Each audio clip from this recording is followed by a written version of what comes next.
I think my message to you all today is a pretty simple one, and that is our country faces some enormous problems, and these problems are not going to be solved if people turn away from political struggle, if people throw up their hands in despair and say, I don't want to get involved, it's all crap. You are getting a great education here in Georgetown. And I hope very much you will use what you have learned here to fight to create a better world and to follow in the traditions of so many people for so many years who have struggled to create a more democratic and just society.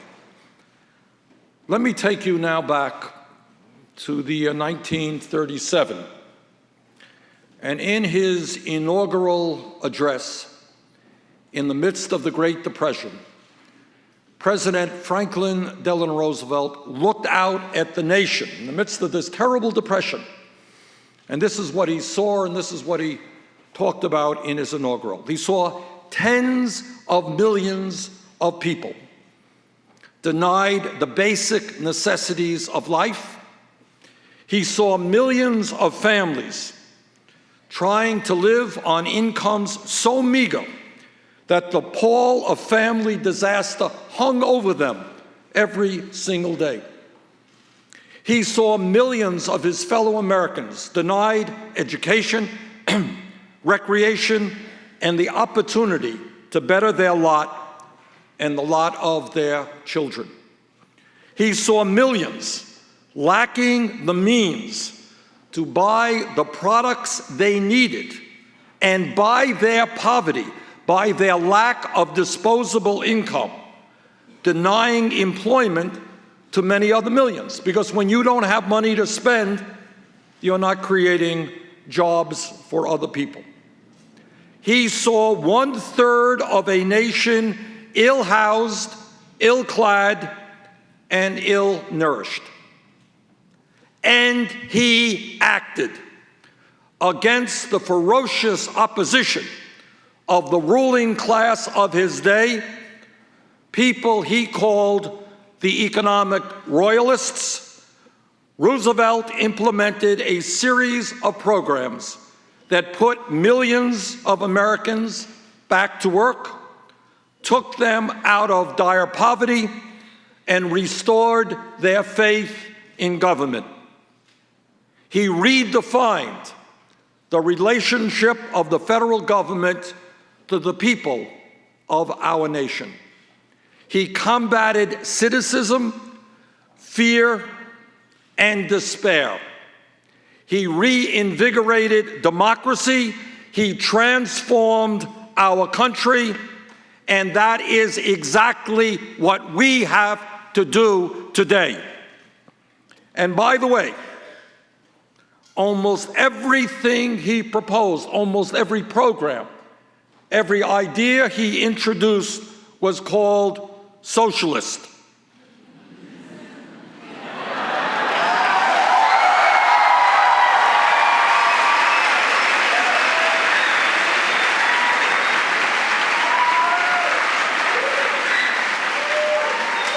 I thought I would mention that just in passing. Social Security, which all of you know transformed life for senior citizens in this country, was defined by his opponents as socialist. The concept of the minimum wage, that workers had to be paid at least a certain amount of money for their labor, was seen as a radical intrusion into the marketplace and was described as socialist. Unemployment insurance, when you lose your job, you have something to fall back upon.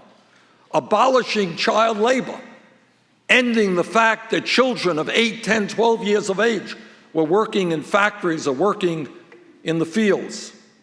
The 40-hour work week, collective bargaining, the rights of workers to engage in negotiations with a union.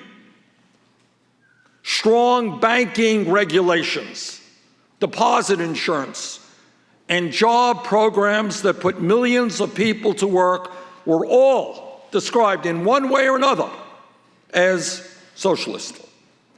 Yet, as you all know, all of these programs and many more have become the fabric of our nation and, in fact, the foundation of our middle class.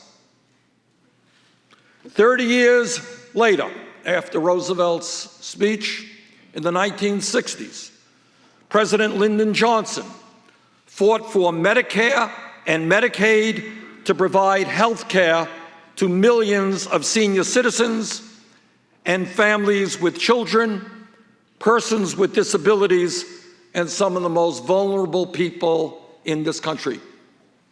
Today, Medicare does not seem to be such a terribly radical idea to say that when somebody gets old, they should have medical insurance, but when it was proposed, once again, we heard right-wing forces describe these programs as socialistic and a threat to the American way of life.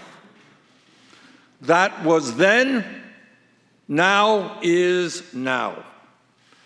Today, in the year 2015, despite the Wall Street crash of 2008, which drove this country into the worst economic downturn since the Great Depression, the American people are clearly better off economically than they were in 1937. But here is a very hard truth that we must acknowledge, we must address, we must not sweep under the rug. And that is, despite a huge increase in technology, and I can remember back, I was mayor of the city of Burlington, Vermont. Anybody here from Vermont? Okay. And when I was mayor in the 1980s, a radical development took place. We got computers in City Hall. Okay? 1980s.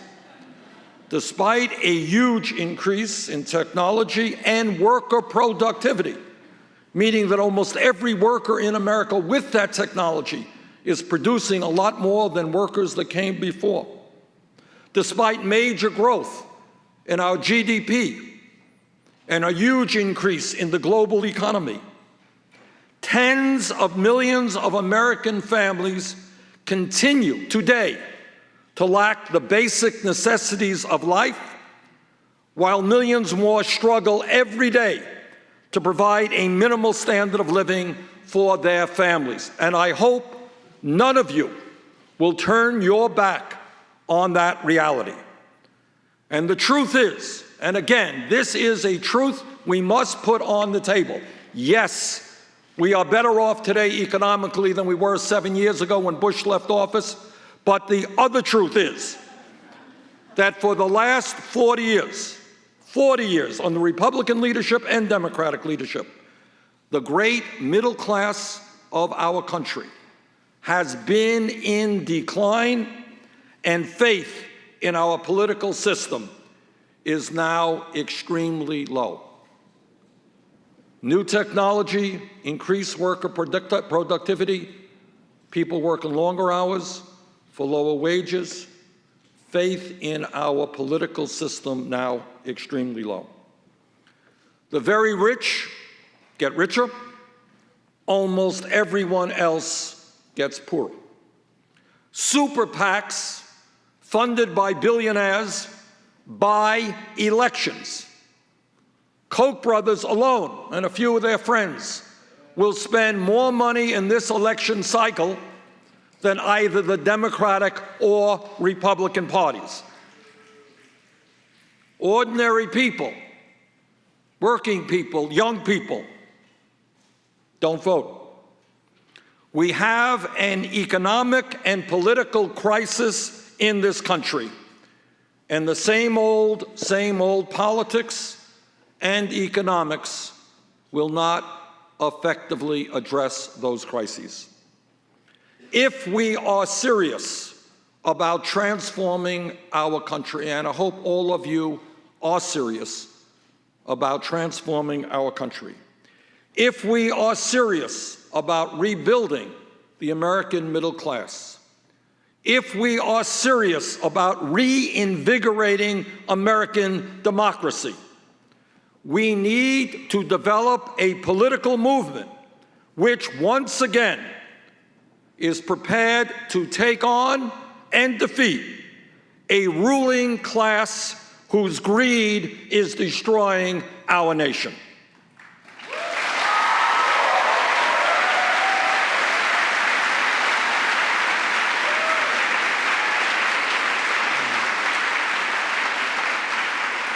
Now, I know that terms like ruling class, probably not talked about too often here at Georgetown,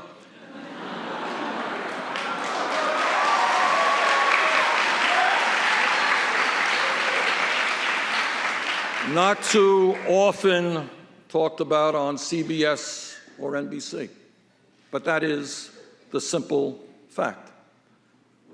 And in my view, the billionaire class must be told loudly and clearly that they cannot have it all, that our government belongs to all of us, not just a handful of billionaires.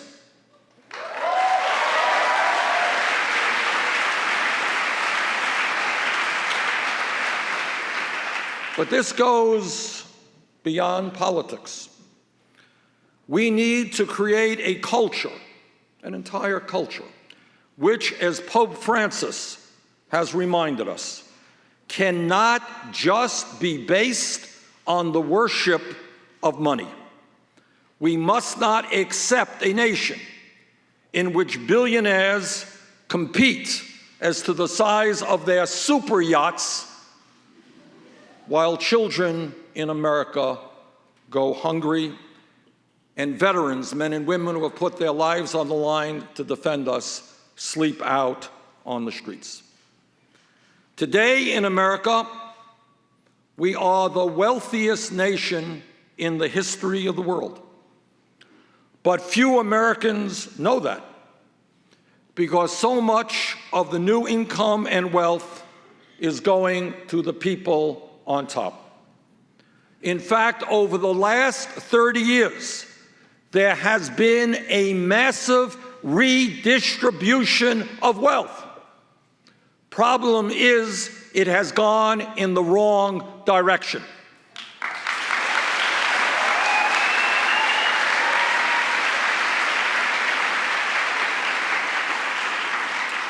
In the last 30 years, we have seen trillions of dollars flow from the hands of working families in the middle class to the top 1/10 of 1%.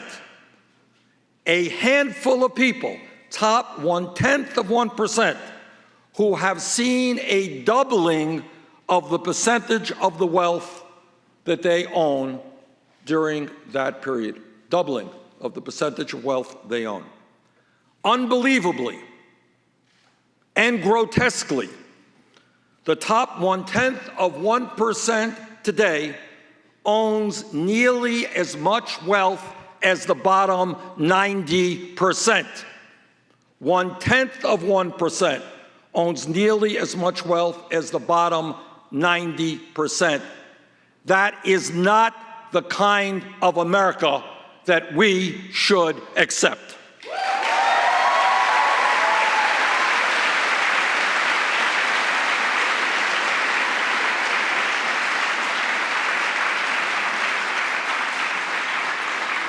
I can tell you that in my state of Vermont and all over this country, it is absolutely not uncommon to see people working 2 jobs or 3 jobs to cobble together the income and the health care they and their families need.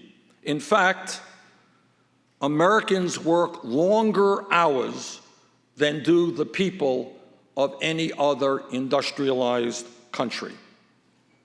But despite the fact that our people are working so hard, I go around the country and I see a lot of working people, and you can see the stress and exhaustion on their faces. They're working crazy hours. Husbands hardly see wives.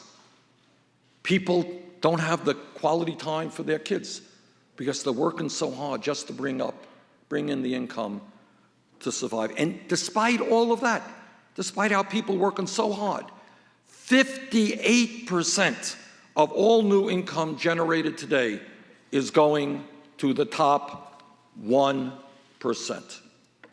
Today in America, as the middle class continues to disappear, median family income is $4,100 less than it was in 1999. The median male worker made over $700 less than he did 42 years ago in inflation adjusted for dollars. Do you know why people are angry? They are angry because they are working terribly hard. And yet in real inflation adjusted for dollars, they are earning less. And they look it all over and they say, what's happening? Why is that? But it's not just men. Last year, the median female worker earned more than $1,000 less than she did in 2007, and 58% of all new income goes to the top 1%. Today in America, the wealthiest country in the history of the world, that's what we are today, more than half of older workers have zero retirement savings. Think about that. You're 50, 55 years of age, and you're thinking, all right, how am I going to retire? But because my wages have gone down, I have zero in the bank for retirement. And at the same time, all over America, you got millions of seniors and people with disabilities trying to survive on $12,000 or $13,000 a year Social Security. From Vermont to California, older workers are scared to death, and they are saying, how am I going to retire with dignity? And I want all of you can get your calculators out, not now, when you leave here. Do some arithmetic and try to put yourself in the place of a senior citizen in my state of Vermont, where it gets cold in the winter, trying to survive on $13,000 a year. And you tell me how you are going to pay for the food that you need, heat your home, and buy the medicine that you need. And you know what? You can't do it. Today in America, nearly 47 million people are living in poverty, and over 20% of our children, including 36% of African American kids, are living in poverty, the highest rate of childhood poverty of almost any nation on earth. And what I want you to think about is, why is it in the wealthiest country in the history of the world, where we're seeing a proliferation of millionaires and billionaires, we have the highest rate of childhood poverty of almost any major country on earth? Today in America, 29 million Americans have no health insurance, and even more are underinsured with outrageously high co-payments and deductibles. In other words, people do have insurance, but I talk to people every day. They got a $5,000 deductible, $8,000 deductible. They can't go to the doctor when they need. And then on top of that, for a wide variety of reasons, our people pay the highest prices in the world for prescription drugs. And doctors tell me all of the time, we prescribe something, a medicine for our patients, they can't afford to fill that medicine, that prescription. 1 out of 5 Americans cannot afford to fill the prescriptions their doctors write. What insanity is that? Today in America, youth unemployment and underemployment is over 35%. For African American kids, it is over 50%. Meanwhile, we have more people in jail than any other country. China, communist authoritarian country, 4 times our size. We have more people in jail than China, and countless lives are being destroyed as we spend $80 billion a year locking up our fellow Americans. The bottom line is that today in America, we not only have massive wealth and income inequality, but a power structure built around that inequality, which protects those who have the money. Today, a handful of super wealthy campaign contributors have enormous influence over the political process, while their lobbyists determine much of what goes on in Congress. And any member of the United States House or Senate who is prepared to tell you the truth will tell you exactly that. Now, in 1944, in his State of the Union speech, President Roosevelt outlined what he called a second Bill of Rights. You're all familiar with our Bill of Rights. And what Roosevelt outlined was what he called a second Bill of Rights. This is, in my view, one of the more important speeches ever made by a president. But unfortunately, it has not gotten the attention that it deserves. So I'm going to give it some attention today. In his remarkable speech, this is what Roosevelt stated, and I quote, "We have come to a clear realization of the fact that true individual freedom cannot exist without economic security and independence. Necessitous men," and we would add women, "are not free men and women," end of quote. In other words, real freedom must include economic security. That was Roosevelt's vision 70 years ago. It is my vision today. It is a vision that we have not yet achieved, and it is time that we did.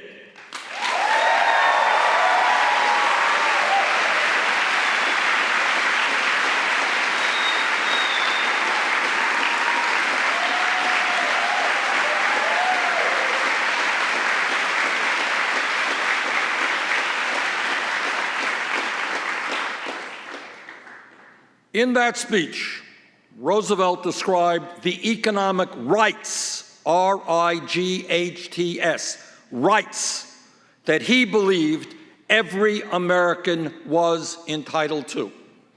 The right to a decent job at decent pay. The right to adequate food, clothing, and time off from work. The right for every business, large and small, to function in an atmosphere free from unfair competition and domination by monopolies. The right of all Americans to have a decent home and decent health care. What Roosevelt was stating in 1944, what Martin Luther King Jr. stated in similar terms 20 years later, and what I believe today is that true freedom does not occur without economic security. People are not free, they are not truly free, when they are unable to feed their family. They are not truly free when they are unable to retire with dignity. They are not truly free when they are unemployed, underemployed, or when they are exhausted by working 60, 70 hours a week.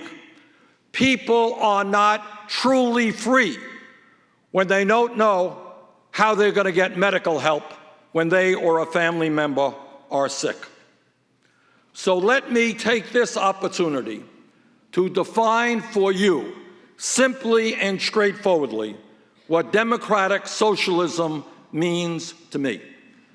It means building on what Franklin Delano Roosevelt said when he fought for guaranteed economic rights for all Americans.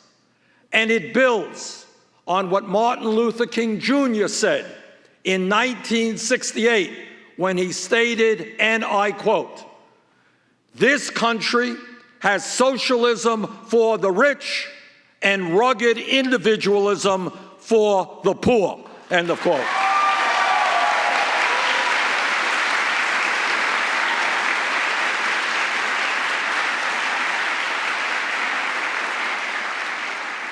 My view of democratic socialism builds on the success of many other countries around the world who have done a far better job than we have in protecting the needs of their working families, their elderly citizens, their children, their sick, and their poor. Democratic socialism means that we must reform a political system which is corrupt, that we must create an economy that works for all, not just the very wealthy. Democratic socialism, to my mind, speaks to a system which, for example, during the 1980s, and I want you to hear this, allowed Wall Street to spend $5 billion over a 10-year period in lobbying and campaign contributions in order to get deregulated. They wanted the government off of their backs. They wanted to do whatever they wanted to do, spent $5 billion over a 10-year period on lobbying and campaign contributions.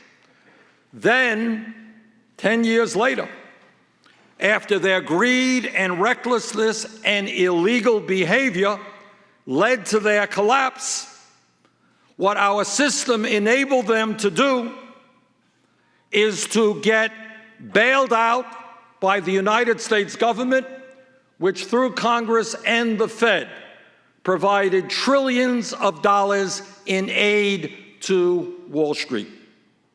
In other words, Wall Street used their wealth and power to get Congress to do their bidding for deregulation. And then, when Wall Street collapsed, they used their wealth and power to get bailed out. Quite a system. And then, to add insult to injury, we were told that not only were the banks too big to fail, we were told that the bankers were too big to jail.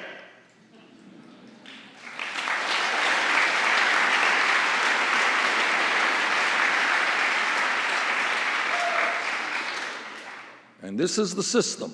Young people who get caught possessing marijuana, they get police records. And many, many hundreds of thousands of them have received police records which have impacted their lives in very serious ways.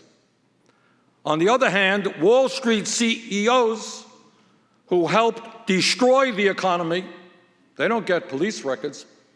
They get raises in their salaries. And this is what Dr. Martin Luther King Jr. meant when he talked about socialism for the rich and rugged individualism for everyone else. In my view, it is time we had democratic socialism for working families, not just for Wall Street, billionaires, and large corporations. It means that we should not be providing welfare for corporations. It means that we should not be providing huge tax breaks for the wealthiest people in this country, or trade policies which boost corporate profits while they result in workers losing their jobs. It means that we create a government which works for all of the American people, not just powerful special interests. It means that economic rights must be an essential part of what America stands for. Among many other things, it means that health care should be a right of all people, not a privilege.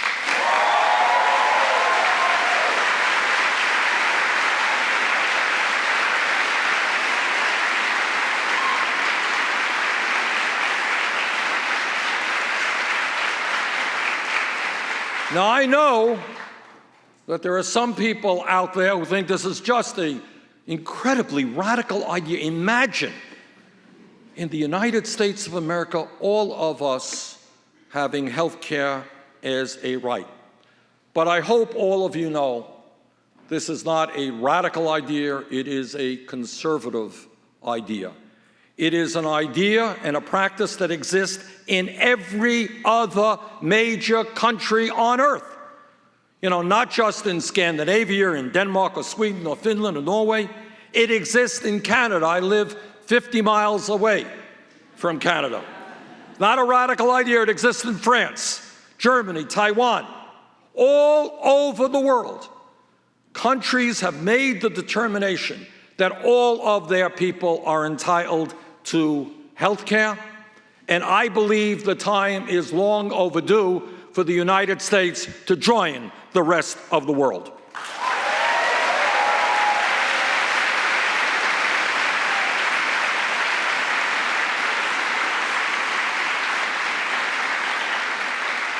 A Medicare for all single-payer program, which I support, would not only guarantee health care for all people, not only save middle-class families and our entire nation significant sums of money, because all of you should know that our health care system is by far the most expensive per capita of any system on earth. But a Medicare for all single-payer program would radically improve the lives of all Americans and bring about significant improvements in our economy. Think about it. People who get sick will not have to worry about paying a deductible or making a copayment. Radical idea. When they're sick, they can actually go to the doctor and not end up in the emergency room at a much greater expense to the system. Think about it. Business owners will not have to spend enormous amounts of time worrying about how they're going to provide health care for their employees. Think about it. And we don't talk about this very much. You got millions of workers in this country who are staying on jobs, in jobs, which they do not want to stay in, but they're there because they have a decent health care program for themselves and their families. Think what it means when young people or anybody else can say, you know what? This is the job that I love. This is what I want to do. And I'm going to go out and start this business or do this work. And I don't have to worry about health care because all of us in America have health care.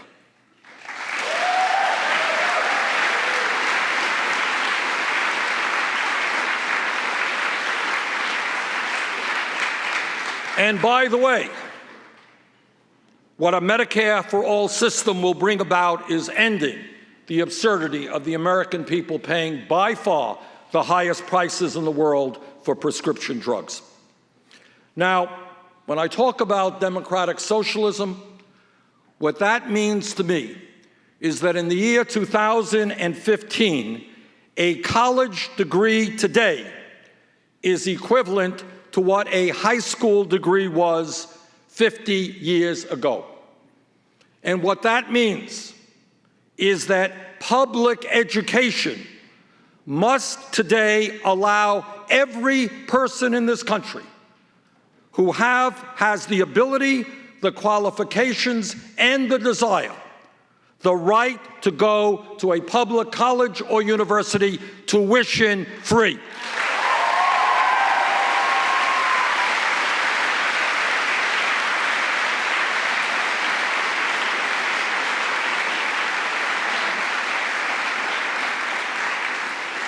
Is this a radical socialistic idea?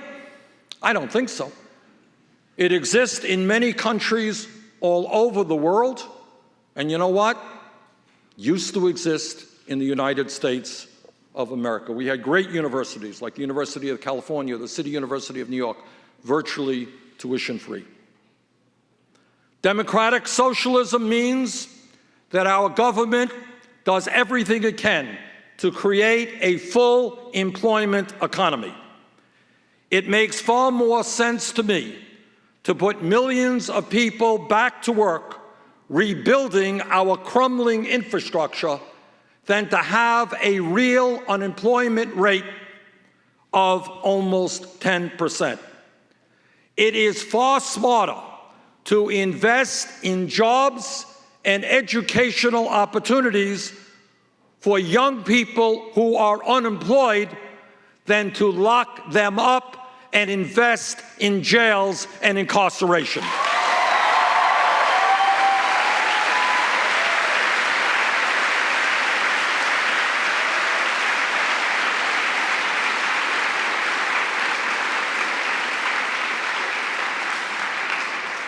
Democratic socialism means that if somebody works 40 hours a week, that person should not be living in poverty, that we must raise the minimum wage to a living wage, $15 an hour over the next several years.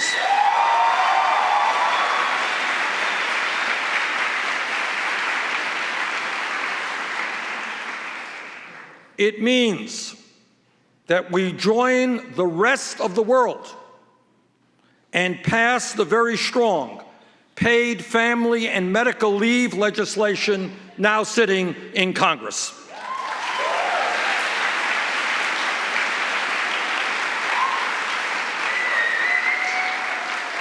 And I want you to think about this, and I really, want you to see what goes on in our country today. It's not only that every other major country, I'm not talking about Europe or Scandinavia, virtually every country in the world, poor countries, small countries, reached the conclusion that when a woman has a baby, she should not be forced to be separated from that newborn baby after a week or two and have to go back to work. Making sure that moms and dads can stay home and get to love their babies is a family value that we should support. And that is why I want and will fight to end the absurdity of the United States being one of the only countries on earth that does not guarantee at least 3 months of paid family and medical leave.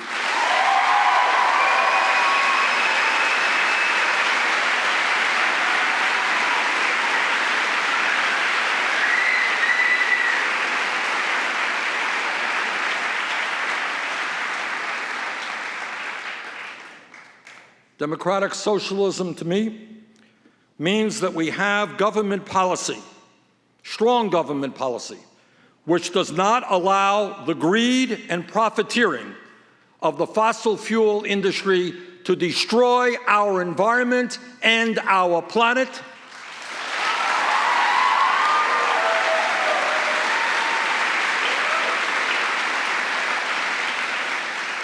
And it means to me that we have a moral responsibility to combat climate change and leave this planet healthy and habitable for our kids and our grandchildren.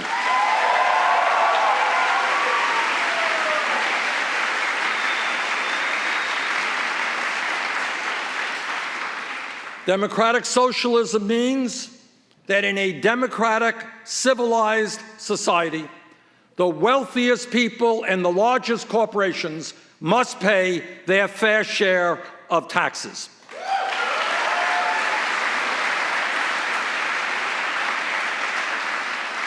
Yes, innovation, entrepreneurship, and business success should be rewarded.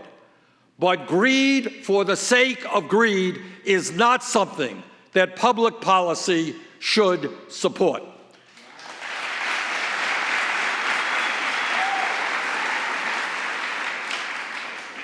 It is not acceptable to me that in the last period of time, last 2 years, 15 of the wealthiest people in this country, 15 people, saw their wealth increased in this rigged economy by $170 billion. Got it? 2 years, 15 people, $170 billion increase in their wealth. That is more wealth than is owned by the bottom 130 million Americans. Let us not forget what Pope Francis has so elegantly stated, and I quote, "We have created new idols. The worship of the golden calf of old has found a new and heartless image in the cult of money and the dictatorship of an economy which is faceless and lacking any truly humane goal," end of quote. In other words, we have got to do better than that. Not a political issue, it's not an economic issue, it is a cultural issue. We have got to stop worshiping people who make billions and billions and billions of dollars while we have the highest rate of childhood poverty of any major country. It's not acceptable to me that major corporations stash their profits in the Cayman Islands and other tax havens to avoid paying $100 billion a year in taxes. It is not acceptable that hedge fund managers pay a lower effective tax rate than nurses or truck drivers. It is not acceptable that billionaire families are able to leave virtually all of their wealth to their families without paying a reasonable estate tax. It is not acceptable that Wall Street speculators are able to gamble trillions of dollars in the derivatives market without paying a nickel in taxes on that speculation. Democratic socialism, to me, does not just mean that we must create a nation of economic and social justice and environmental sanity. Of course, it does mean that. But it also means that we must create a vibrant democracy based on the principle of one person, one vote. It is extremely sad, and I hope all of you will pay a lot of attention to this issue. It is extremely sad that the United States, one of the oldest, most stable democracies in the world, has one of the lowest voter turnouts of any major country, and that millions of young people and working people have given up on the political process entirely. In the last midterm election, just a year ago, 63% of the American people didn't vote. 80% of young people did not vote. Clearly, despite the efforts of many Republican governors who want to suppress the vote, to make it harder for people of color and old people to participate in the political system, our job together is to make it easier for people to vote, not harder for people to vote.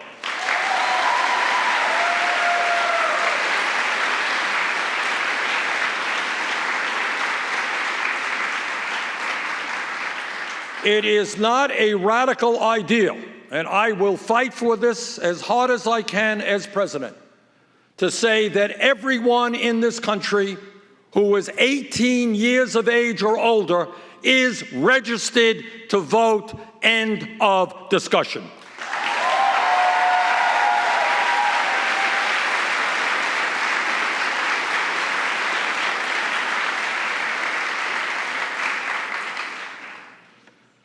So the next time that you hear me attacked as a socialist, like tomorrow, remember this. I don't believe government should take over, the grocery store down the street or own the means of production. But I do believe that the middle class and the working families of this country who produce the wealth of this country deserve a decent standard of living and that their incomes should go up, not down. I do believe in private companies that thrive and invest and grow in America, companies that create jobs here, rather than companies that are shutting down in America and increasing their profits by exploiting low-wage labor abroad.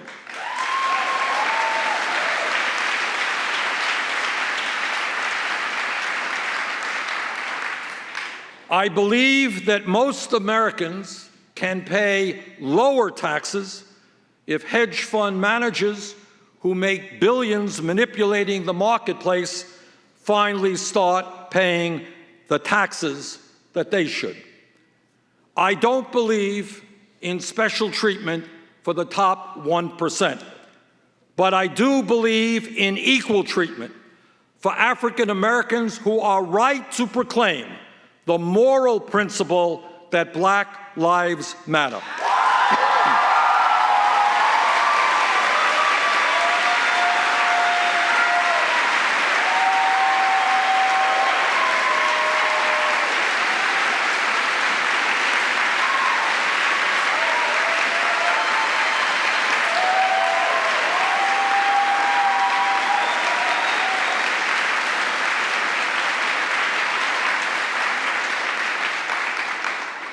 I despise appeals to nativism and prejudice, a lot of which we have been hearing in recent months.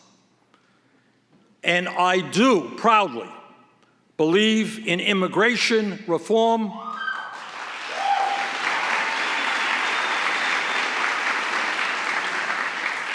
that gives Hispanics and others a pathway to citizenship and a better life.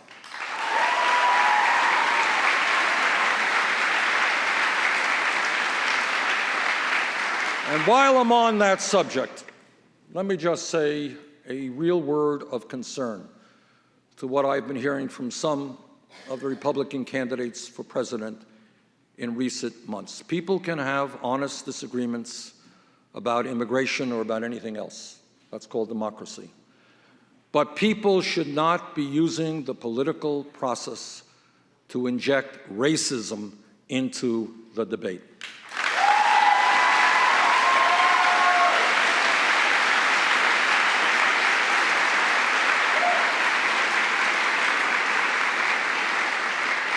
And if Donald Trump and others who refer to Latinos as and people from Mexico as criminals and rapists, if they want to open that door, our job is to shut that door and shut it tight.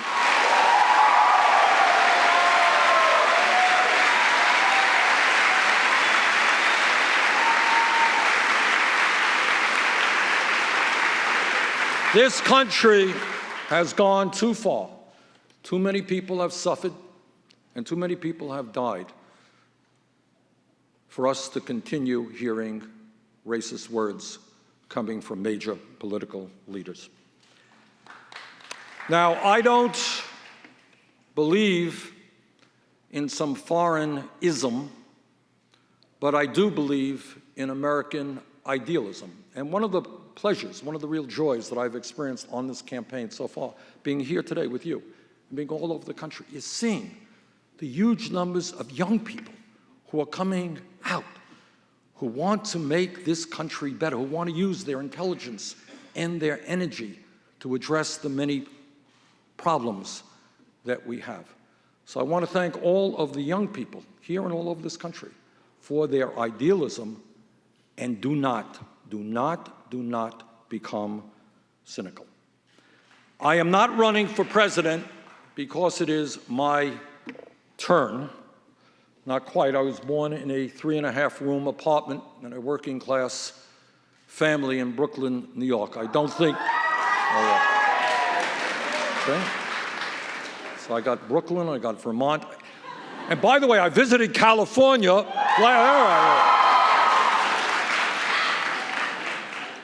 But in seriousness, it is not quite my turn. That's not why I'm running for president. But I am running for president in order for all of us to be able to live in a nation of hope and opportunity, not for some, but for my 7 grandchildren and for all of you.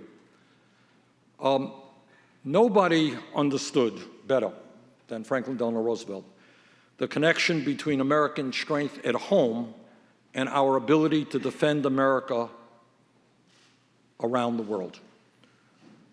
And that is why he proposed a second Bill of Rights in 1944, and he said in that very same State of the Union, and I quote again, "America's own rightful place in the world depends in large part upon how fully these and similar rights have been carried into practice for all our citizens.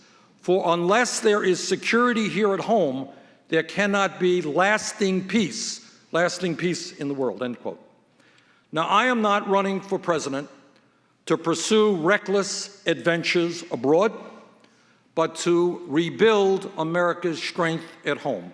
I will never hesitate to defend this nation, but I will never send our sons and daughters to war under false pretense or pretenses about dubious battles with no end in sight.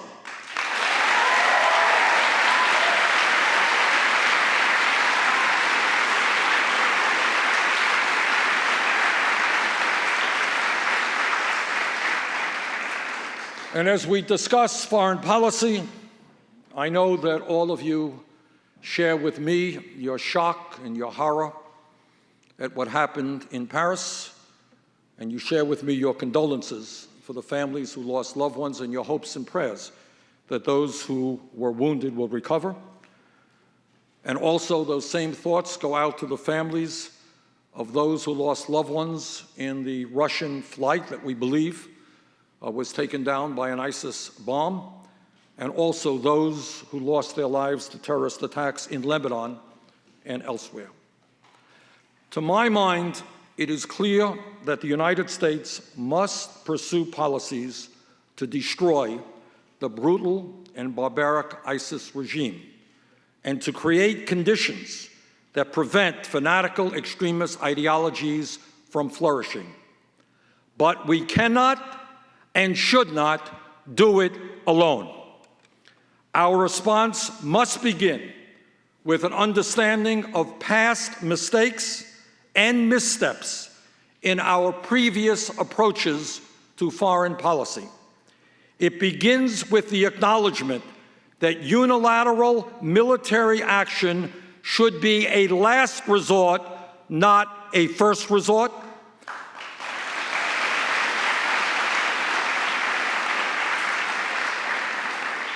And that ill-conceived military decisions such as the invasion of Iraq can wreak far-reaching devastation and destabilization over regions for decades.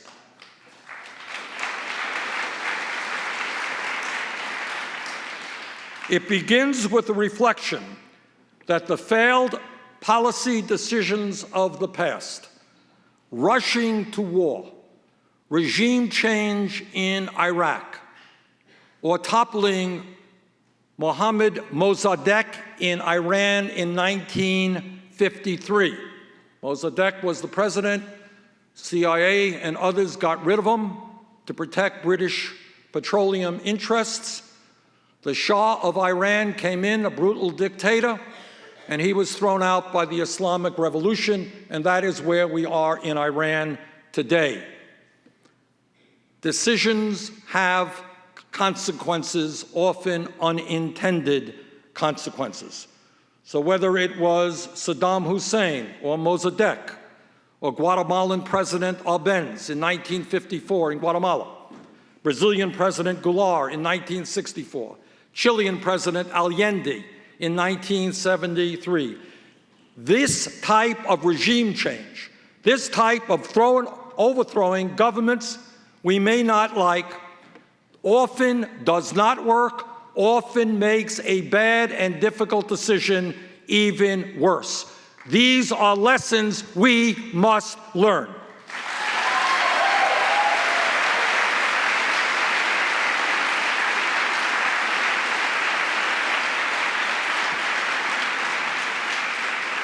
After World War II, in response to the fear of Soviet aggression, European nations and the United States established NATO, the North American Treaty Organization, an organization based on shared interest and goals and the notion of a collective defense against a common enemy. It is my belief that we must expand on these ideals and solidify our commitments to work together to combat the global threat of terror. We must create a new organization like NATO to confront the security threats of the 21st century, an organization that emphasizes cooperation and collaboration to defeat the rise of violent extremism and, importantly, to address the root causes underlying these brutal acts.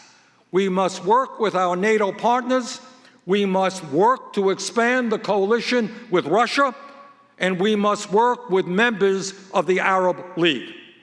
But let us be very clear. While the United States and other Western nations have the strength of our militaries and our political systems, the fight against ISIS is a struggle for the soul of Islam, and countering violent extremism and destroying ISIS must be done primarily by Muslim nations with the strong support of their global partners.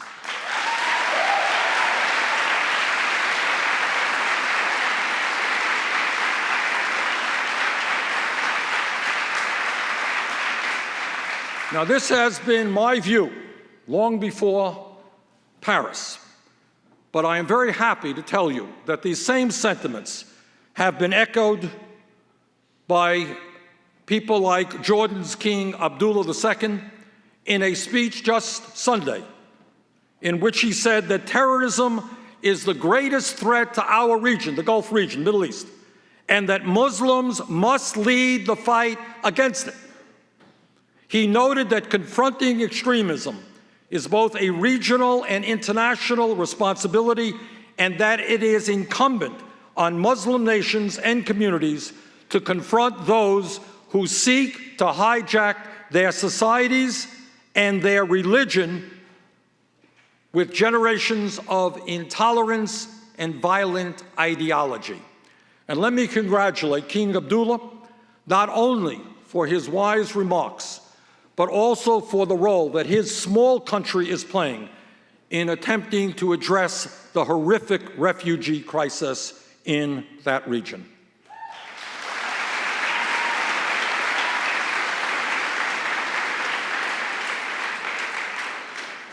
A new and strong coalition of Western powers, Muslim nations, and countries like Russia must come together in a strongly coordinated way to combat ISIS, to seal the borders that fighters are currently flowing across, to share counterterrorism intelligence, to turn off the spigot of terrorist financing, and to end support for exporting extremist ideologies. Now, what does that mean? What it means is that in many cases, we must ask more from those countries in the Gulf region. While Jordan, Turkey, Egypt, and Lebanon, in their own ways, have accepted their responsibilities for taking in Syrian refugees, other countries in the region have done nothing or very little. Equally important, and this is a point that may make some people uncomfortable, but it is a point that must be made. Countries in the region, like Saudi Arabia, Kuwait, Qatar, the UAE, countries of enormous wealth and resources, have contributed far too little in the fight against ISIS. That must change.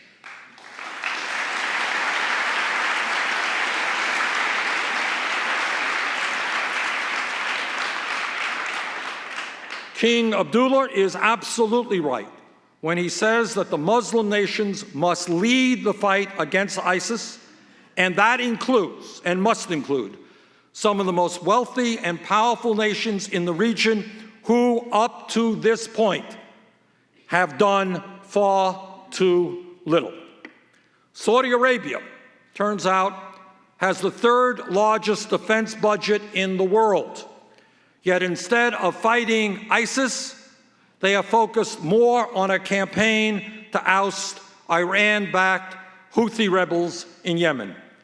Kuwait, a country whose ruling family was restored to power by the United States driving Saddam Hussein's Iraq out of Kuwait, has been a well-known, people in Kuwait have been well-known sources of financing for ISIS and other violent extremists. It has been reported that Qatar will spend up to $200 billion on the 2022 World Cup, including the construction of an enormous number of facilities to host that event.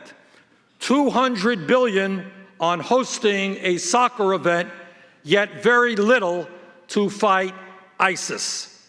Worse still, it has been widely reported that the government there has not been vigilant in stemming the flow of terrorist financing, and that Qatari individuals and organizations funnel money to some of the most extreme terrorist groups in the region. All of this has got to change.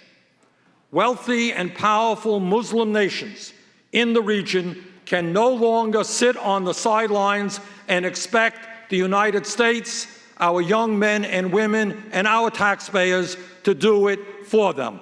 They have got to come up to the plate.